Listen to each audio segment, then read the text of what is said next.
There's a virus loose on planet Earth. It's infecting hundreds of millions of adults and children every day on every continent. Each one of us is a potential carrier. Welcome to Planet YouTube, an unrecognizable world in which your home movie is bigger than a Hollywood blockbuster. YouTube has been part of a new world order. It has shifted culture. And backyard science experiments can go global. Oh, this is awesome. A world where anyone can be a superstar. He was the first true social media worldwide phenomenon. Where presidents are elected. YouTube allowed us to elect an outsider as president of the United States. And dictators deposed with the click of a mouse. And it's anonymous, so it's so dangerous. And the power of the viral is unstoppable. I was like, wow, wow, wow, wow, wow, wow, wow, wow. Over the next hour, we'll get to the bottom of the epidemic, tracking down the unlikely pioneers and accidental celebrities who in just 10 years have brought world culture to its knees.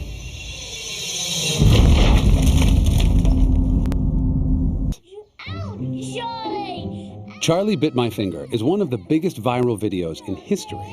That really hurts. More people watched Charlie Bit My Finger than tuned in to watch the moon landings.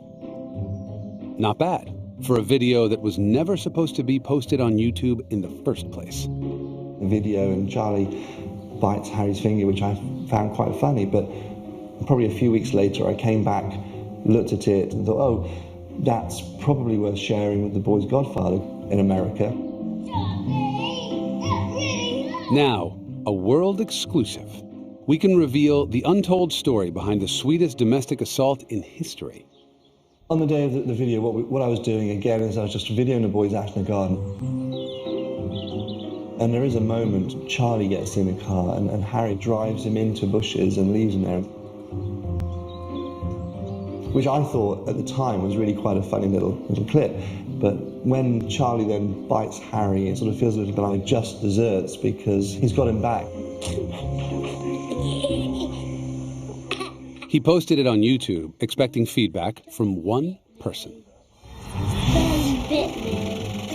Instead, within 10 months, it had been viewed 11.5 million times. Everyone wants to know, what is his secret? I think that is the beauty of our video. There is no secret. If there was a secret, I would have made a second, wouldn't I? But some academics who've studied virals disagree. Some people think that viral's just random, luck, chance, that it's like bottling lightning. But it's not. There's a science behind it. A science that was about to be exploited.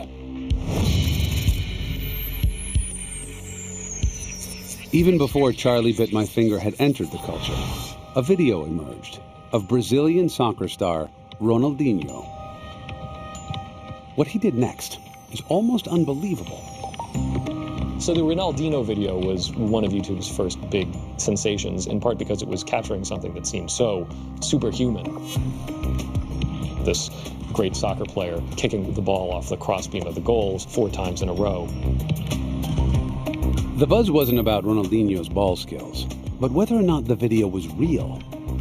There is something a little bit suspicious about the golden box with the Nikes in them that he opens. And the way that it sort of pulls back so you can't really see the details so well at the most important moments. There was a lot of speculation over whether it was real or fake, and debates that went on online. The clip is the first to reach 1 million hits before the creators are soon exposed as Nike. And that made light bulbs come on all over the place. That actually there was potential in YouTube, an online video, as an advertising medium. Nike had subverted the home video viral and commercialized it. The next mutation would be even more surprising. There's a video blog about me. My name is Bree. I'm 16. I don't really want to tell you where I live because you could stalk me. On June 16th, 2006, a video appears on YouTube with the tagline, Lonely Girl 15. Within 3 months, the teenage star would be the subject of a media frenzy, bringing YouTube to mass attention. Lonely Girl 15 was this cute, really candid teenager. She was sort of fighting with her parents a lot, and she was arguing with her boyfriend. You know, if you wrote an email to her, she would respond to you and say, thanks for the idea, you know, here's another thought. So people formed this really personal connection to her. Within 3 months, over 500,000 viewers are tuning in for Lonely Girl 15's updates. The more eagle-eyed of them begin to notice that Bree's bedroom blog is It was just a little too neat. You know, the edits were a little bit too good, the music was synced up too well. One fan went through and noted all of the items in her bedroom were from Target. So there was some conjecture that maybe this was some sort of viral marketing. Fans demand answers from Bree. When she doesn't reply, an LA Times reporter smells a scoop. It was a great mystery. This girl hiding in plain sight, as it were. He sets off to learn the true identity of Lonely Girl. But no one was quite expecting what he would uncover. And that's when we knew we had her. In the summer of 2006, the viral video went mainstream as an online mystery turned into a real-world manhunt. The race was on to track down the vlogger behind the latest YouTube sensation, Lonely Girl 15. Okay, so I'm kind of in a blue mood again today. This was like huge national news. She wouldn't say where she lived, so there was this kind of treasure hunt kind of aspect to it. I've been calling my parents all day. Gradually, the videos began to take the form of a thriller, with a plot almost as intriguing as Lonely Girl herself. It was a great mystery. No one knew who she was, and no one could find her. Let's find who this girl is. What are they doing? There was a botanist who analyzed the flora and the fauna in the video and said it could only appear in this one little portion of Northern California. But where? After 10 fruitless weeks, the reporter and his colleagues launched an audacious sting to out Lonely Girl 15 using an email tracker. In those days, when you sent a message through MySpace, you could implant a tracking code that allowed you to see where that message had been opened. So we set up a lot of fake accounts pretending to be fans of Lonely Girl and sent messages to her MySpace page. And it was open in the server belonging to the Creative Artists Agency. And that's when we knew we had her.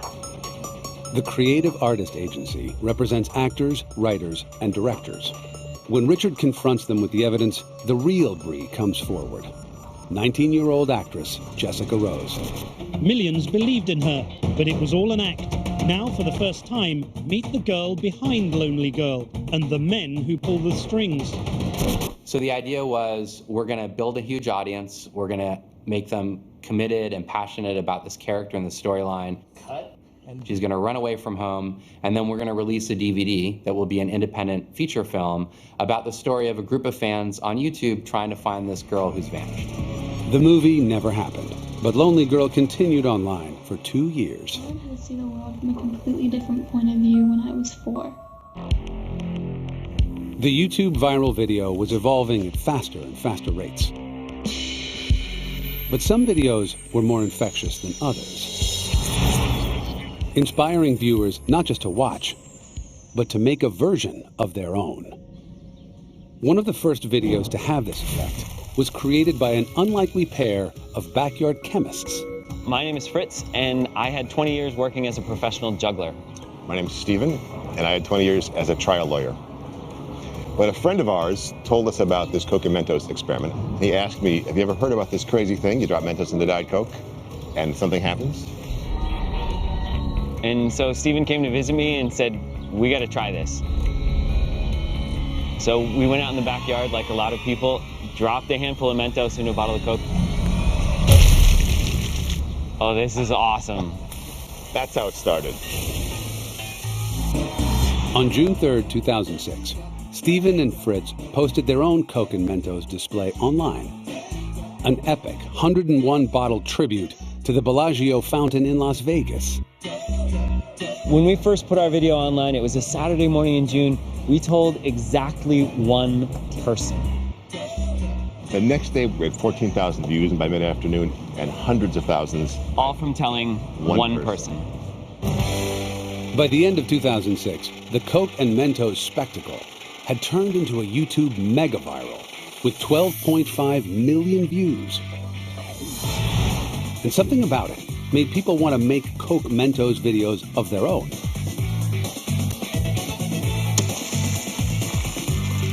Diet Coke and Mentos, what a fantastic meme. Have you put the Mentos in your mouth? I've done it myself. I've made my own film of it. I've put it on YouTube, in fact. It's great. It works on so many levels. On the one hand, it's sort of a science experiment. You see it and you go, really? Does that really work? Good God. All right. I think this is not going so well. Stephen and Fritz have their own theory for its viral success. Everyone's favorite moment in our video, they always say that's that moment of humanity that you can really connect with. That's what helps make it extra contagious. The contagion boosted global sales of Diet Coke by over 5%. Mentos, 15%. Silicon Valley's giants took notice of YouTube's growing power. Meanwhile, the explosion of video content meant that YouTube servers were sent into virtual meltdown. And there were times where we were hours away from running out of hard drive space, storage space. I mean, just overall, we couldn't take any more videos. It was like 4 hours left. I didn't think that it was going to blow up that quickly. I mean, that was a good thing, but it was my credit card that was getting blown up as well. YouTube needed a bigger home, fast. YouTube, a website that didn't even exist 2 years ago, was purchased today by Google for $1.65 billion.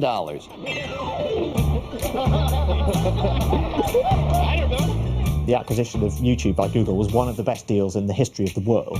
The estimated value of YouTube now is something like 70 or 80 billion. The king of search, the king of video have gotten together. We're going to have it our way.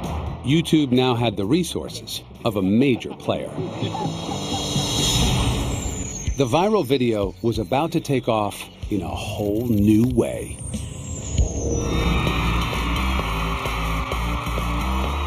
I was looking for the right person who could do it. I was looking for that star who was truly a star.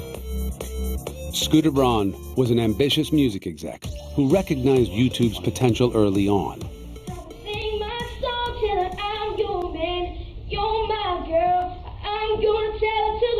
On YouTube, Scooter found a 13-year-old Canadian kid who'd posted a video of himself performing in a talent contest. He first tried to launch him with the record labels. Everyone said no. Everyone said no. Because they said, well, this kid's on YouTube, we can't monetize this. So the only way to make people understand was to not care about the gatekeepers anymore, and not care about the suits, and care about the people. This is what I found. Nobody wants to be. So Scooter turned back to YouTube and devised strategies for building Bieber a cult following. You're singing with me or what? One of the tricks that I use that I've actually never talked about in any interview is that I never let him introduce himself. The reason I did that is because when you watch a video when someone doesn't introduce themselves and the video's extraordinary, you feel like you're getting to see something you're not supposed to see. It's more exciting. And that was one of the tricks that I felt worked for us and made those views become bigger and bigger. Then the time came to test Bieber's online popularity in the real world. Neither Scooter nor the music industry predicted how it was about to change everything. And I announced with social media that he was going to do an acoustic performance and sign autographs in front of the Universal Music Building in London.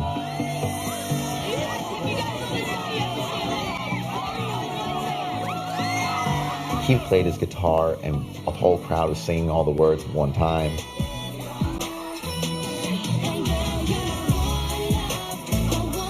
Everyone at the label was looking out of their windows just in complete shock because no one had ever pulled a crowd that big. He didn't even have a song out there. And that's when I knew that it was working. It's crazy. It's a lot of girls, as you can see. Because of YouTube. Justin Bieber was the thesis statement of taking a person from YouTube and using YouTube as a platform and building it into a worldwide star. He was the first true social media worldwide phenomenon. And YouTube was the platform I chose to make that happen. YouTube has completely changed the music industry on how we discover and how we promote things. If you go to a record label now and you say, hey, I have this new artist, they say, well, can you send me a YouTube, clip, and how many views does it have? Gatekeepers are meaning less and less and less. And the people mean more and more and more. And that is democracy. Scooter had created YouTube's first ever global superstar. But no one could have seen the epidemic heading our way. My biggest regret of entire my life was making that horse dance move. Open Gangnam Style. Within years of its launch, YouTube made it possible to almost instantly transform budding pop stars into global celebrities. The next superstar could be anyone, and as it turns out, from anywhere. Psy was a South Korean pop star, barely known outside of his country, but with over 10 hit singles to his name. My previous songs and previous dance moves and previous video, all of them were like similar.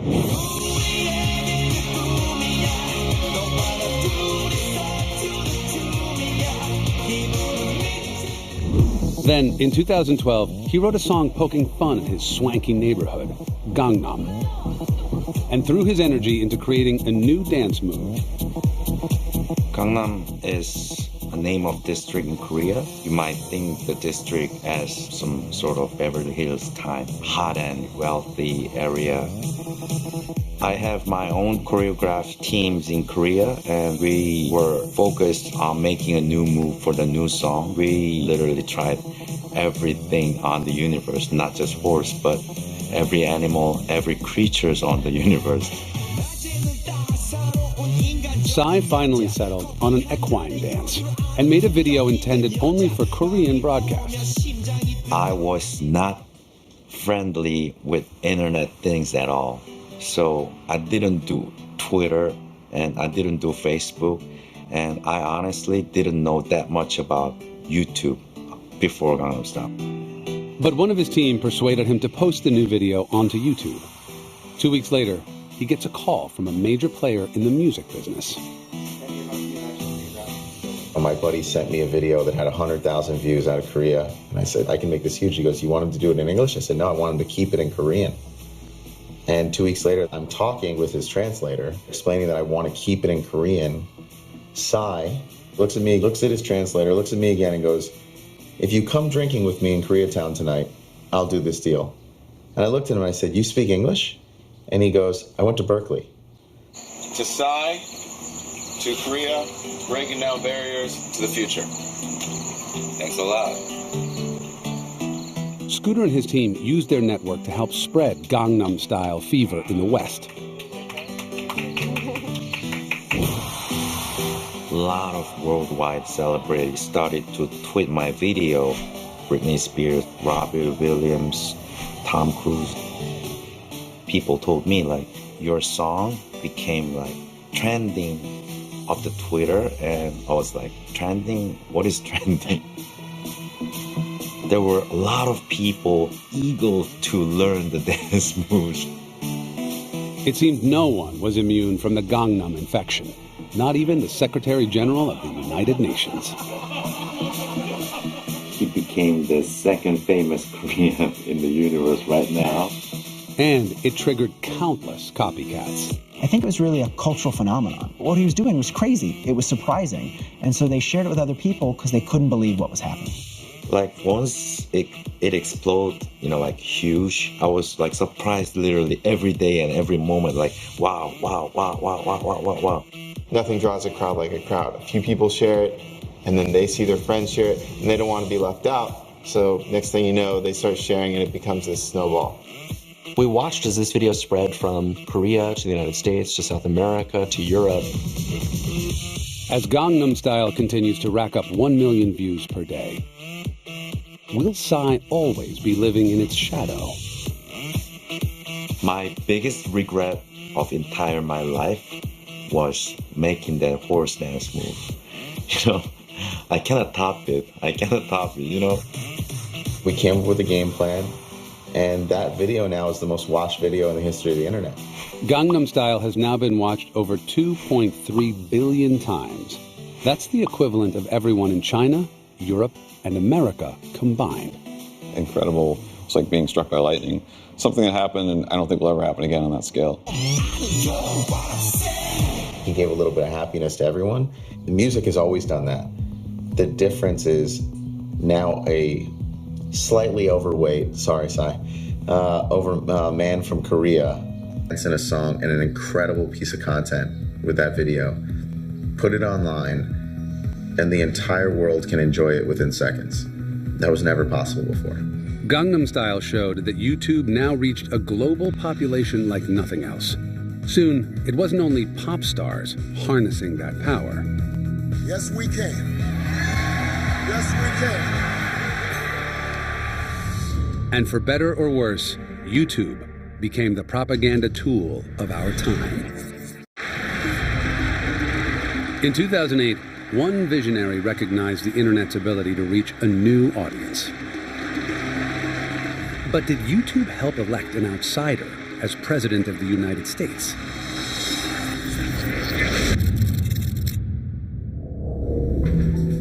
In 2007, Barack Obama was up against the well-financed Hillary Clinton in the Democratic presidential nomination. Hillary Clinton had most of the party establishment behind her, and so the only path for Obama was to build a big national grassroots movement from scratch. Joe Rospars was a new breed of strategist, employed to head up Obama's social media campaign, starting with Obama's own website. I hope that you use this website as a tool to organize your friends, your neighbors, in your networks. We can do a different kind of campaign.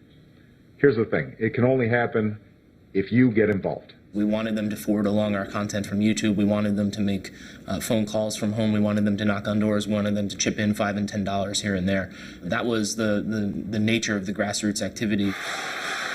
A video of one of his speeches posted on YouTube went viral. And so too did his campaign. The SB10 video actually went viral over the weekend. We didn't make the video.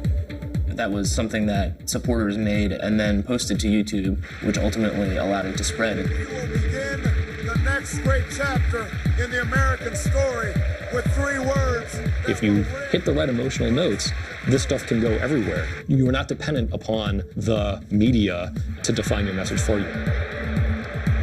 But just as YouTube was inching Obama ever closer to the White House, his rivals hit back, questioning Obama's track record on the subject of race politics,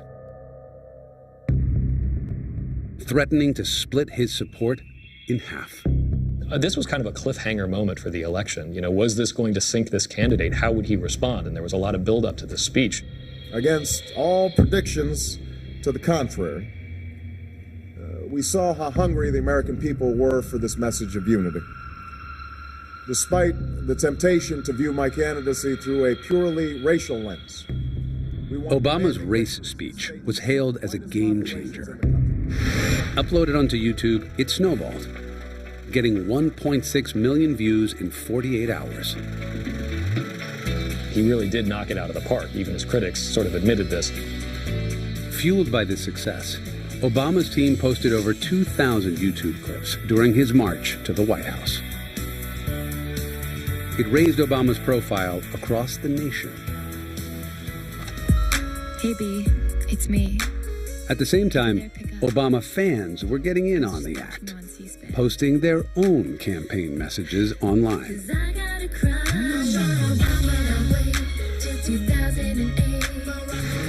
Obama Girl was a huge viral video of the time, scoring over 26 million hits.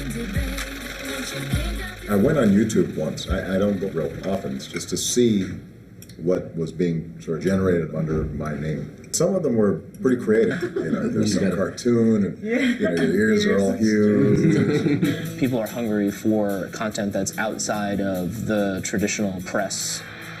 YouTube allowed us to run a grassroots campaign to elect an outsider as president of the United States.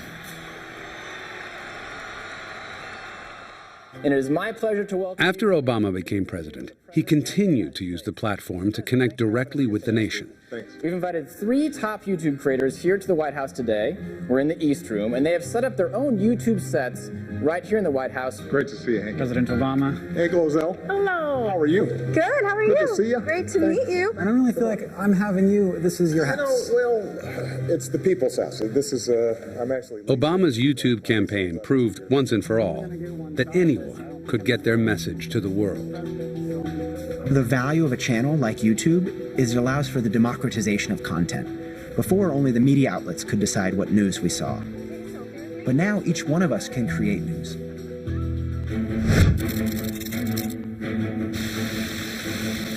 In 2007, YouTube underwent a seismic change. The modern smartphone hit the mass market, and this technological evolution created a new way of capturing and sharing news, called citizen journalism. One individual who shoots a video on their camera phone, thousands of people can view it in a few minutes, and it can be shared to thousands more in the next hour. Anybody with a mobile phone and access to the internet can become a journalist with the advent of YouTube.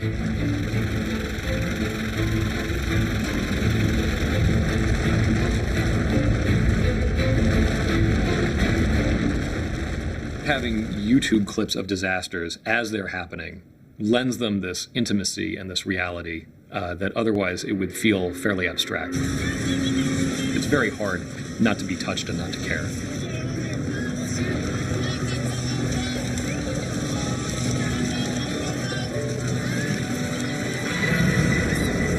In the hands of citizen journalists, the power of the viral video can turn personal stories into global stories. YouTube allows people all over the world to actually create their own mechanisms of sharing their own stories. So you can take a story that might be very personal and all of a sudden, using virality, make it something that has a level of global sympathy. In June 2009, during protests in Tehran, 26-year-old Neda Aga Sultan was shot in the street. These images from Iran went viral on YouTube and shocked the world. It wasn't just the fact that she was brutally killed, it was the fact that a video in very, very visceral and graphic detail showing her killing actually was being captured at that very moment, and they used YouTube to make that story much more global.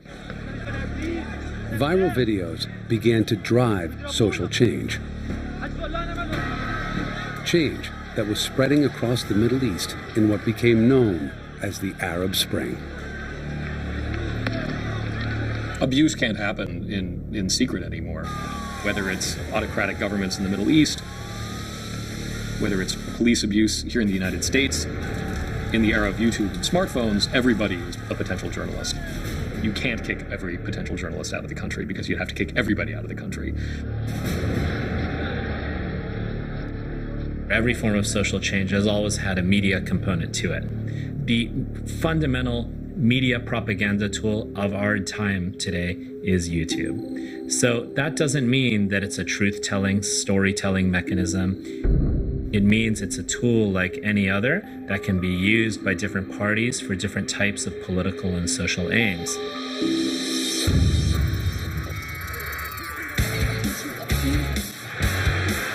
YouTube had helped elect presidents, topple regimes, and create worldwide phenomena. Now, things were about to come full circle as ordinary people would cash in big on YouTube fever. Today, YouTube has given birth to a new generation of media creators, and their fan base is huge. Variety just did a study among teenagers and asked them who are their top stars. And the top 5 stars were all YouTubers. YouTubers are ordinary people creating content for their own channels. They're trying to make YouTube more like a TV network, and they're promoting their stars with ad campaigns, which is something that you only have seen media properties do before. When we think about the early days of YouTube, we think about the individual viral video, the person who captured that one moment and shared it with the world. I think one thing that's changed dramatically is that more and more people have been producing things regularly. These homemade YouTube channels are drawing billions of views, creating a new generation of bedroom millionaires. 2 of the most successful content creators on YouTube started off on the live comedy circuit, then created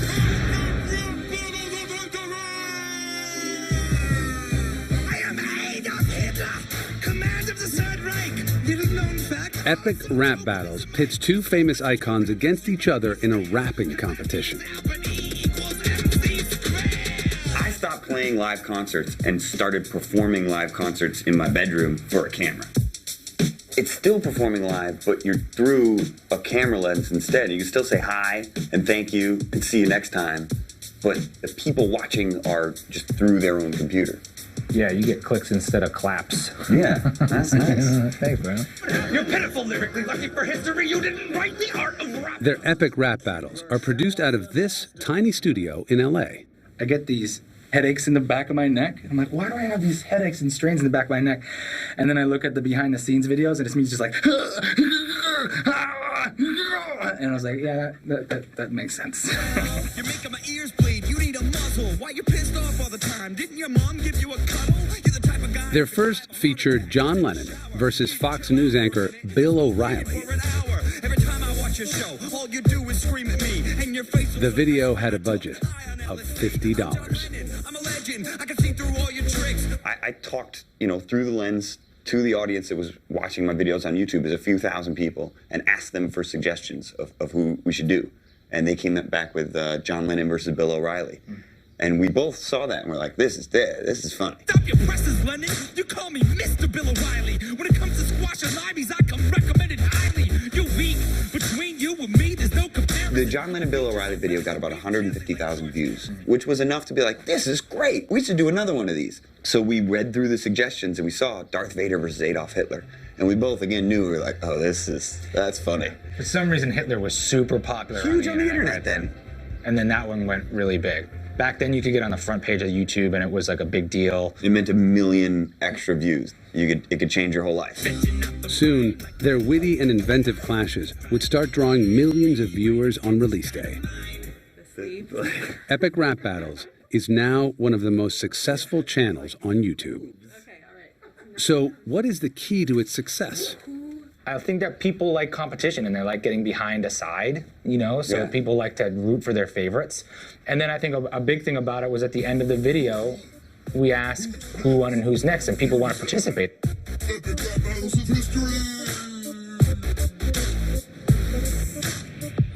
With amateur channels like these now making millions, YouTube is investing heavily by building its own studio in LA. And major channel creators get to use it for free.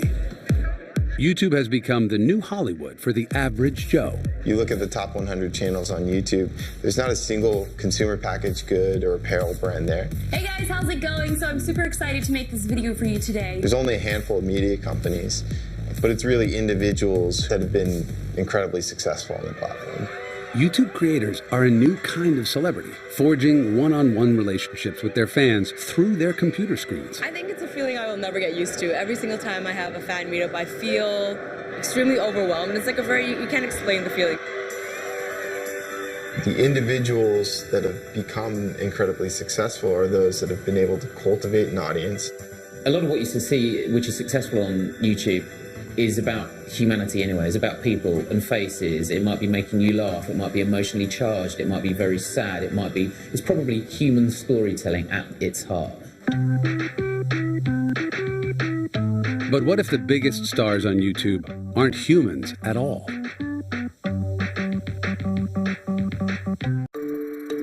By the time you've finished watching this program, over 18,000 hours of video will have been uploaded onto YouTube.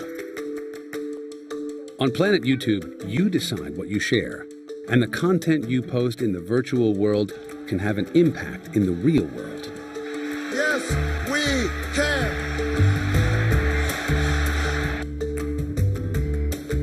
But did YouTube's founders have any idea their little startup would make such an impact? It certainly has surpassed any goals that we had set when we first started YouTube looking 10 years back. We never expected, I think, videos to reach the hundreds, thousands, millions, billions of views. YouTube owes its success to its phenomenal viewing figures. But how much does Steve himself know about what makes a clip go viral? Frequent videos that I would put up always featured my cat. And it's not that my cat videos were of any particular interest other than it being the first cat video on YouTube. But what Steve couldn't predict was that cats would become the viral superstars of the internet. What makes the internet go round? Cats. There are more than 2 million cat videos posted on YouTube. With over 24 billion views, cats are one of YouTube's most popular genres. Cats are a little standoffish. They don't beg for your attention. They don't beg for anything. They could pretty much take you or leave you. And there's something about that in an era where everybody is clamoring for your attention and dying for you to look at them and approve of them that's actually very compelling. So, who are some of YouTube's top feline stars? If you ever hear a snarky reference to YouTube as cats playing pianos, chances are this is the cause. Keyboard Cat's original video has been viewed over 40 million times. But one cat has gone a step further and turned viral fame into money. Grumpy Cat, real name Tartar Sauce, is now a bona fide celebrity worth millions, with her own YouTube channel, book deals, and merchandising. But why cats? My theory with cats is that people start to get this ability to make videos very easily. So they're sitting around and looking around their house, and that's the only thing that's interesting. Now, why cats versus dogs? I don't know. That's a debate for the ages. With even cat videos proving lucrative business, it's no wonder people are keen to unlock the secrets of the viral video. I think if you could put your finger on what viral videos have in common, then you'd make a fortune. It's like playing you a whole load of pop songs and saying, these have all been hits, what do they all have in common? It's, you know, you can sometimes find some commonalities between them, but it really is trying to nail jelly to the wall. Whatever the reason, some of YouTube's earliest stars have had their lives transformed. Now we have EP Bird Studios, and we make viral videos for brands like Coke and Office Max and McDonald's. All kinds of things. It keeps going. The madness continues. So these nozzles hold the Mentos on top of the soda bottle. And inside of They even have a viral manifesto. Mentos candies, there's certain characteristics that make a video go viral. Don't waste our time. Make sure you get down to business right away. Be unforgettable. Do something we've never seen before. But really, ultimately, it's all about humanity.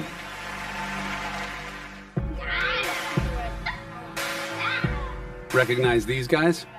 You should. Harry and Charlie's video has now been viewed. It's just less than 1 billion. Billion? Ooh. Which is about a sixth of the world's population. And what does Charlie credit for its success? I think it's so popular for the laugh.